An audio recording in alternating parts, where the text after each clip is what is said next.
Mexican War of Independence erupted with Miguel Hidalgo's Cry of Dolores in 1810, igniting a decade-long struggle against Spanish rule.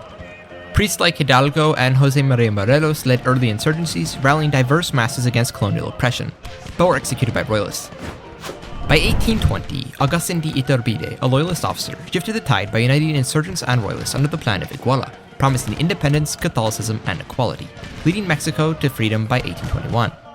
Encompassing New Spain and Central America, the First Mexican Empire briefly promised stability under Emperor Augustin I, but its collapse in 1823 under Republican dissent, military revolt, financial difficulties, and the plotting of Freemasons shattered this future. Iturbide abdicated and Mexico transitioned to a fragile republic, while Central America split into the Federal Republic of Central America, soon fracturing further. The subsequent decades brought chaos. Mexico faced constant instability, territorial losses to the US, and economic stagnation, while Central America endured civil wars and foreign meddling.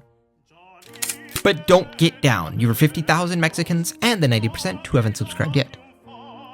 Before we continue, please take a moment to like the video and subscribe. I would like to continue making videos like this, but the channel's really getting slowed down in the algorithm at the moment, so it would help a lot. Thanks. History took a sharp turn in late 1822 as Agustin de Iturbide, crowned Emperor of Mexico on July 21st, steered his fledgling empire away from collapse that historically struck by March 1823. Iturbide, despite his flaws, represented Mexico's best chance to forge a unified Catholic empire, a potential superpower that could rival America. His failure, driven by internal divisions and external rejection, left Mexico and Central America to grapple with instability, casting him as a tragic figure whose unrealized ambition haunts their histories. Where financial ruin, political discord, and military revolts once tore his reign apart, Iturbide now charted a different course, securing his throne and Mexico's future. His triumph hinged on outmaneuvering foes, bolstering the economy, and crafting a unified Mexican identity rooted in faith and imperial ambition, preserving the vast dominion from California to Central America, and thrusting Mexico onto the global stage. Iturbide sidestepped the fatal blundering of dissolving Congress on October 31st, 1822, a move that historically estranged both liberals and conservatives. Instead, after unmasking a Republican plot in August, he summoned key players like Servando Teresa de Mir and Carlos Maria Bustamante to his Tacubaya estate in September. There, leveraging his battlefield charisma and imperial pedigree, he pitched a constitutional monarchy that balanced congressional powers with an emperor's limited veto, weaving threads of the Spanish Constitution of 1812 into a distinctly Mexican framework. He formed a council blending Criolla liberal Valentin Gomez Farrayas with the conservative bishop Manuel de la Barcena, signaling unity. Criollos are Latin Americans with pure Spanish descent. By November, this group hammered out the Tacubaya Accords, formalized in December, birthing a bicameral legislature, enshrining Catholicism as a state religion, and upholding equality as promised in the Plan of Iguala. This pact bound church, military, and elites together, dodging the fractures that historically doomed the empire. The military too fell firmly under Iturbide's command, with Antonio Lopez de Santa Anna, whose December 1822 rebellion historically sparked ruin, brought into the fold.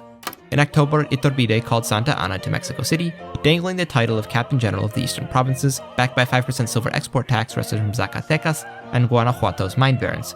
Seduced by ranking coin, Santa Anna took the bait, sent to Veracruz with 2,000 well-equipped troops. He stormed the Spanish-held fort of San Juan de Ula on November 1, 1822, joining forces with General Jose Antonio Echevarri to crush a Spanish landing party. This triumph electrified the empire, locked in Santa Anna's military allegiance, and polished Iturbide's prestige. Meanwhile, the northern frontier stabilized through cunning diplomacy with the Comanche.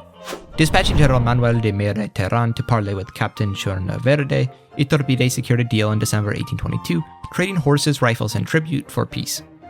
The Comanche ceased raids on Cojia y Tejas and Nuevo Leon, turning their wrath towards the American settlers, freeing imperial forces to focus inward. Economic despair, once the empire's Achilles heel, gave way to prosperity. Pledging to safeguard church privileges with a 3 million peso loan and 500,000 pesos yearly. Dubbed the Pacto de San Felipe de Jesus after the patron saint of Mexico City, this agreement, paired with funds for missionary work, flooded the treasury. Iturbide funded the wealth into Zacatecas and Guanajuato's boundary silver mines, launching an imperial mining commission staffed with Criolla and European experts.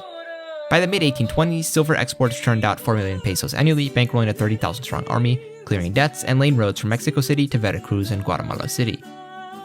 Central America, which historically broke away in 1823, stayed firmly within the empire's embrace. In December 1822, Iturbide deployed General Vicente Filesola to Guatemala City, accompanied by bishops and a vow of autonomy. Revising the Tacubaya Accords to grant a Central American Senate with 20 seats in local tax authority, he swayed elites wary of liberal republicanism. Church-backed missions deepened Catholic ties, and Fisola smothered a small El Salvadorian uprising through clergy-led talks. On October 15, 1823, Iturbide proclaimed the Catholic Federation of the Mexican Empire in Guatemala City, welding New Spain to Central America. Republican firebrands like Guadalupe Victoria and Vicente Guerrero, whose defiance historically fueled rebellion, were deftly co-opted. In January 1823, Iturbide hosted them at a summit, offering Guerrero the governorship of Oaxaca and Chiapas to push land reforms, and naming Victoria Minister of War to overhaul the army alongside Santa Anna. Unveiled on February 1st, these appointments, coupled with universal male suffrage in the Tacubaya Accords, diffused liberal unrest, snuffing out the plan of the Casa Masta before it could ignite. Spain's stubborn refusal to acknowledge Mexico's independence, a persistent thorn historically, buckled under Iturbide's pressure. By late 1823, with San Juan de Ulua seized and silver flowing, he went on the offensive, blockading Havana with a refitted fleet of 10 ships. Diplomatic overtures to Britain and France, hungry for Mexican silver, cornered Spain into signing the Treaty of Madrid on March 15, 1824, granting them independence for trade privileges. British and French recognition followed as they wanted to open favorable economic relations, cementing Mexico's place on the world stage. By 1825, Augustine had forged the Mexican Empire into a formidable and stable bastion, but was yet to fulfill his ambition of a true Catholic superpower to rival the growing threat of the Freemason-infested United States, so he sought to entrench imperial authority. Iturbide first turned his gaze to the Freemasons and liberals, whose whispers of rebellions had historically eroded his rule. In July 1825, he proclaimed the Edict of Toluca, branding Freemasonry a foreign scourge against Mexico's Catholic soul. With Archbishop Fonte and a newly formed Imperial Council of Faith at his side, the edict outlawed Masonic assemblies, confiscated lodge holdings, and mandated loads of loyalty from all officials. Prominent Masons faced exile, submission, or death. Most, swayed by social pressure, bent the knee, channeling their influence to bolster the crown. Liberals, led by figures like Farias, proved more elusive, rallying support within Congress. Iturbide countered by naming Bishop Barcena, once a skeptic, now championing his firm rule, as Imperial Chancellor in late 1825. Barcena's sway birthed the law of public orthodoxy in March 1826, stifling secularist writings and sidelighting radical voices. By 1827, dissenters languished in exile or prison, their seized wealth fattening church coffers, while amnesty offers softened public backlash. With internal foes quelled, Iturbide tightened his alliance with the Catholic Church to anchor the empire's identity. In April 1825, he had dispatched Father Miguel Garridi y Alcocer to Rome, securing the Concordat of Mexico City with Pope Leo XII by January 1826, securing Mexico's authority over ecclesiastical appointments, elevating their prestige.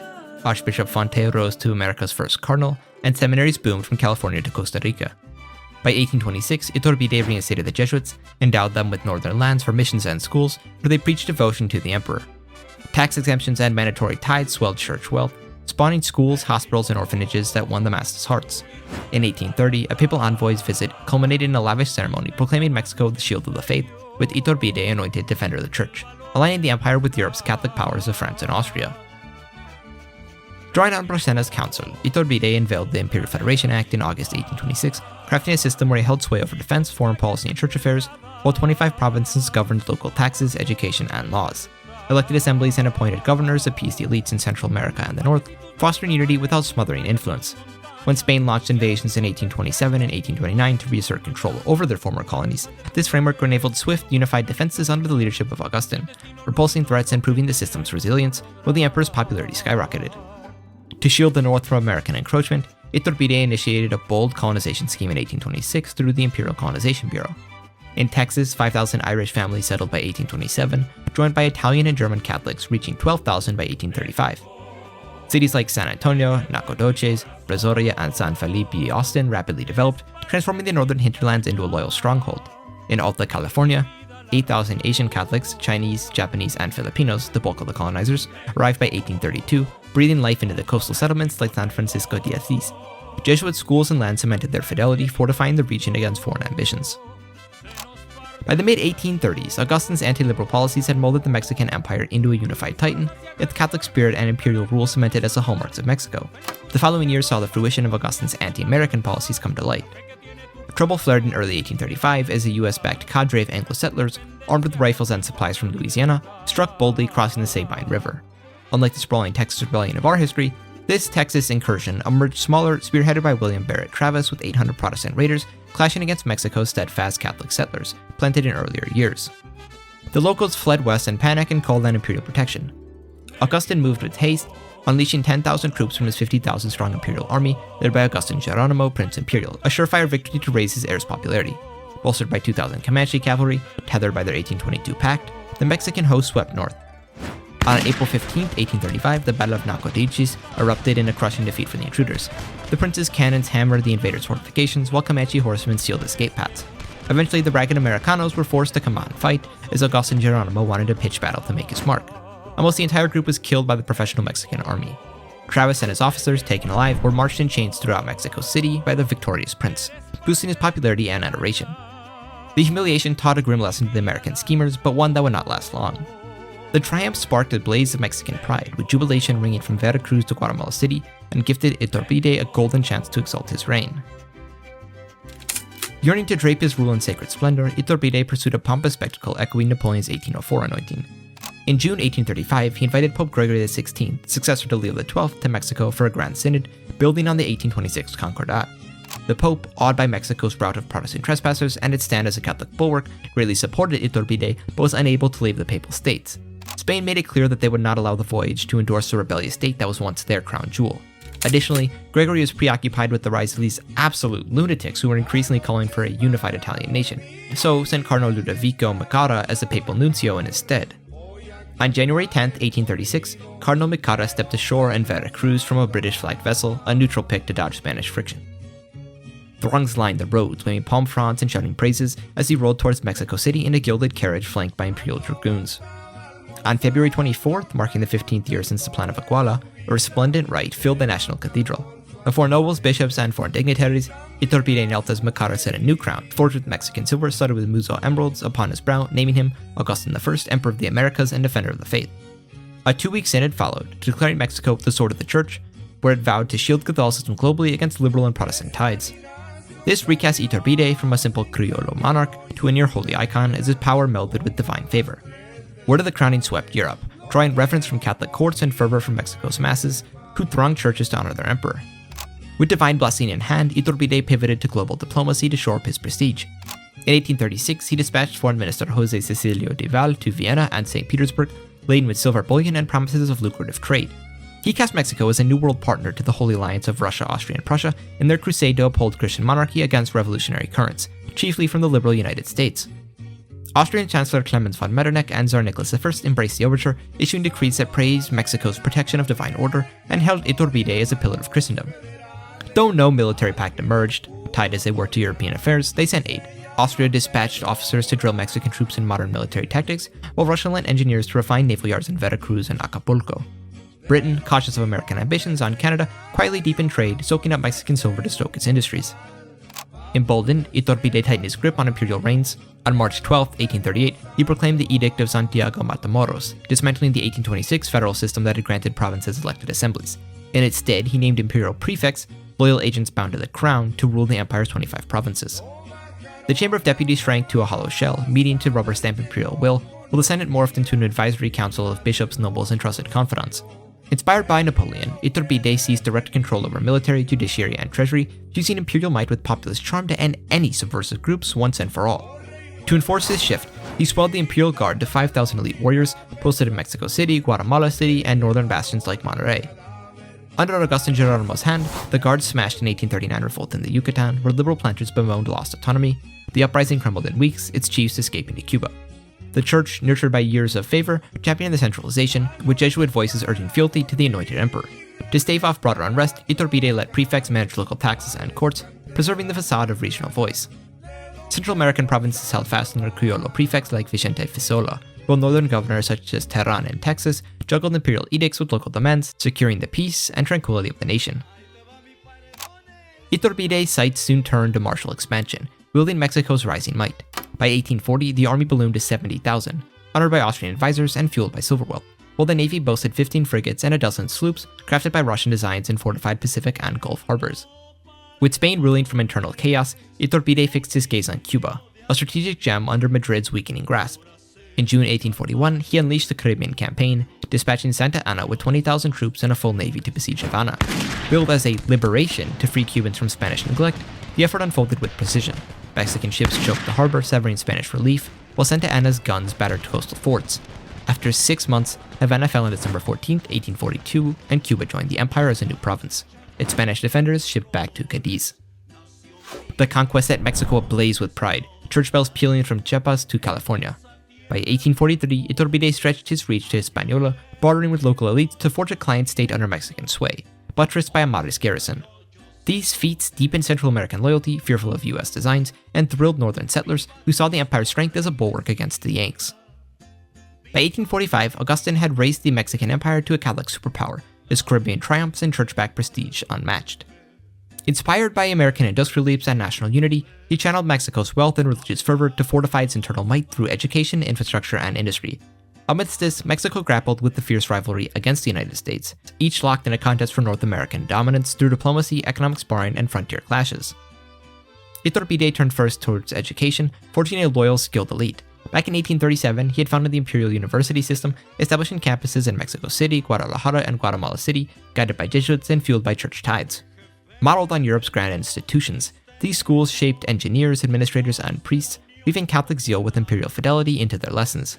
By the 1850s, their graduates staffed the empire's bureaucracy and workshops, lifting literacy to 35% from a scant 10% back in 1821, crafting a workforce to challenge America's rising middle ranks. To bind the empire's far-flung domains, Iturbide launched the Imperial Works program in 1838. Silver riches drove railroads linking Veracruz to Mexico City and Acapulco to Oaxaca, with tracks later stretching to Zacatecas and Guatemala City by 1852. Paved roads wound from San Francisco to San Jose, Costa Rica, speeding trade in coffee, sugar, and silver. Ports like Mazatlan and San Francisco grew with modern docks and storehouses, handling cargo loads that rivaled New Orleans' bustle. This web echoed U.S. canal and rail feats, tying Mexico's regions together and swelling its coffers. In 1840, Iturbide lured London investors to raise textile mills in Puebla and ironworks in Durango, offering tax breaks and loans. Over time, these plants employed 60,000 hands and churned out 25% of Mexico's manufactured goods by 1855, slashing reliance on European wares. The 1843 Treaty of London cemented this bond, trading silver and tariff cuts for machinery and engineers. Efficient rule underpinned these strides. The prefect system, with appointed governors steering local affairs, sharpened administration across the provinces. A 100,000-strong army, half-active, half-reserve, kept order, while conscription, introduced in 1839, wove unity among varied recruits. The Navy, boasting 20 frigates, patrolled the Caribbean and Pacific, flaunting strength. This paralleled the US in many ways, but bowed to strict imperial reigns, ensuring calm from California to Hispaniola. Britain's alliance stood as a cornerstone. Sensing US sprawl in 1843, London cast its lot with Mexico as a bulwark. When America pressed claims on the entire Oregon territory, Iturbide, eyeing internal growth, was unable to prevent the Americans from seizing the lands, much to Britain's chagrin. Oregon's Pacific harbors were key for Asian trade and ensured permanent American settlement on the Pacific, as the Anglo-Mexican Entente could not possibly take that much territory in a sudden attack.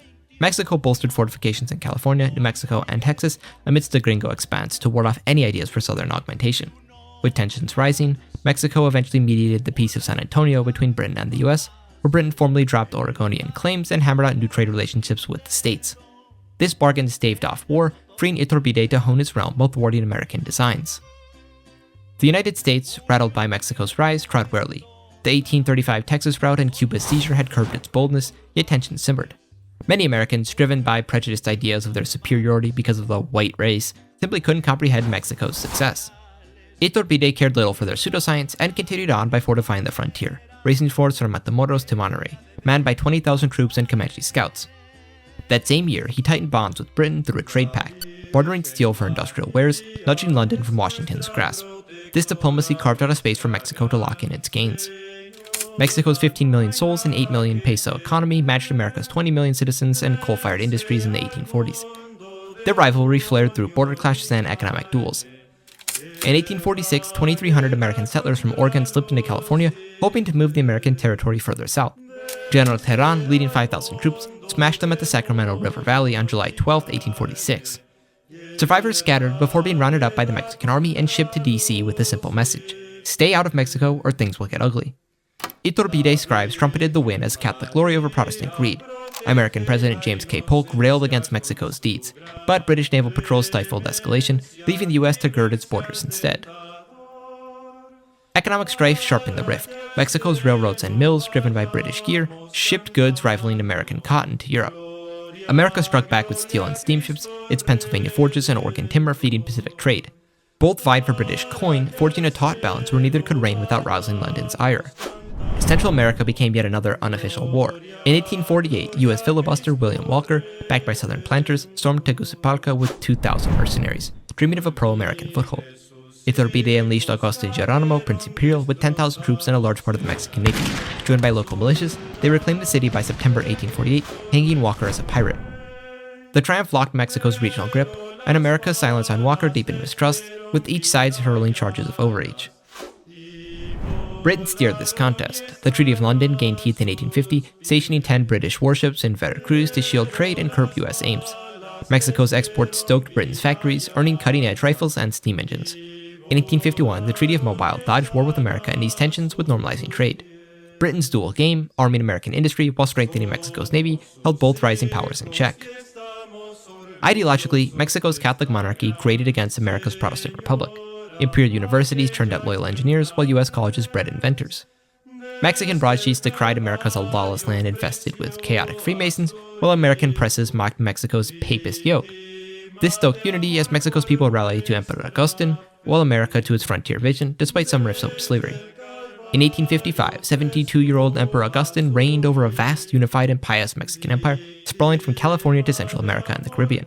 With 15 million subjects and a potent military, and silver exports driving its might, Mexico matched the United States' industrial vigor. Iturbide's rule, absolute, shrewd, and steeped in faith, had wielded domestic harmony, repelled foreign perils, and won global acclaim. As a monarch echoing the greatest leaders in history, Alexander, Caesar, Constantine, Charlemagne, Napoleon, yet distinctly Mexican, Augustine I stood not only as a pillar of Catholic power, but as a molder of North America's fate. Viva la Mexico! Comment and let me know how you think history would have changed if the first Mexican empire survived, and if this is a better world. If you enjoy my work, please like, subscribe, and consider supporting me on Patreon to get access for maps and more. My patrons are the only reason my channel can continue. You can watch another great video here. Thanks for sticking around to the end. Goodbye.